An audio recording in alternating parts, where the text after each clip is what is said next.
When rallying in singles, do not stand directly in the center. Let me explain.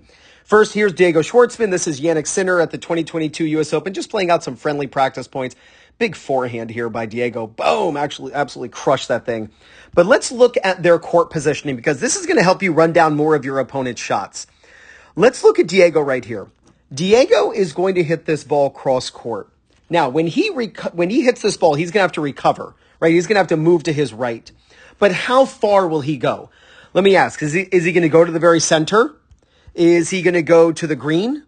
Is he going to stay on the yellow side? So is he going to only go over to here? Is he going to go all the way to the middle? Or is he going to cross over and get onto the same side as where his opponent is standing? Well, let's check it out. Hits ball cross court, and look where Diego is as Jannik is hitting this ball. Why is Diego not in the very center of the court? The reason is because the center of the court is rarely the center of where your opponent can hit the ball. He is bisecting the down the line and the cross court shot. Now, Sinner hits cross court, and look where Sinner is.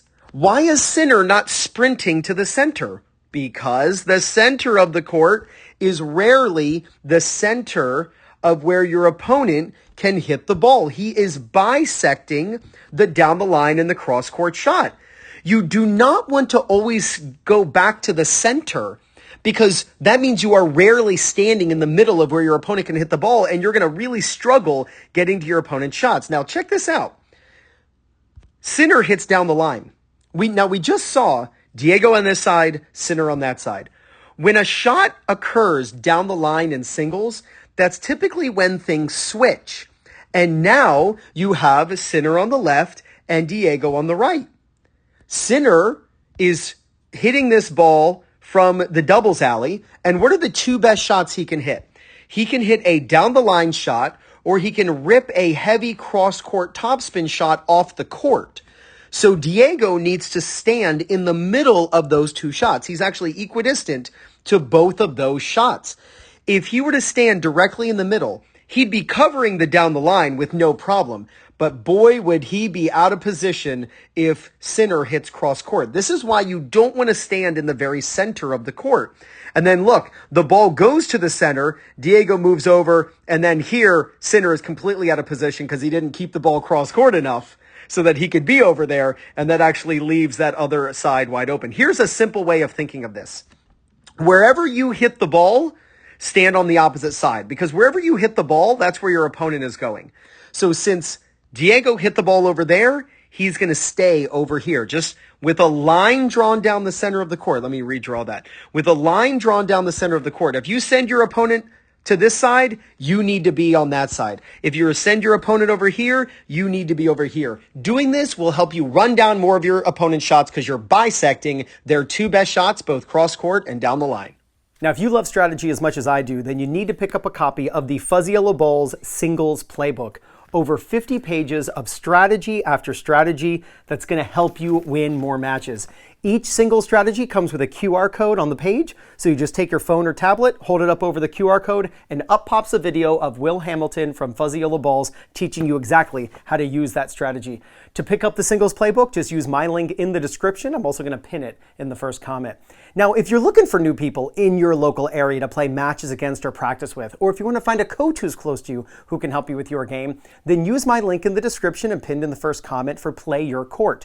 And it's playyourcourt.com/2minute tennis. When you use my link to sign up, you get 50% off. So simple. You and your opponent are typically going to be on opposite halves of the court. See, it's really simple. If you hit the ball to this corner and your opponent is here, you have to understand from their perspective the directions they can hit the ball. When it comes to down the line, the farthest they can move you to your left is the corner. But off to your right, they can pull you completely off the court because they can hit the ball like this. So what you have to do is you have to stand in between those two shots, which is actually right here. The goal is actually to be on the opposite side of the court because they're down the line and their cross-court shots need to be bisected. You need to stand in the middle of where they can possibly hit the ball, and you're actually going to run down more shots. This is something that completely changes the way beginners and intermediate players think about tennis.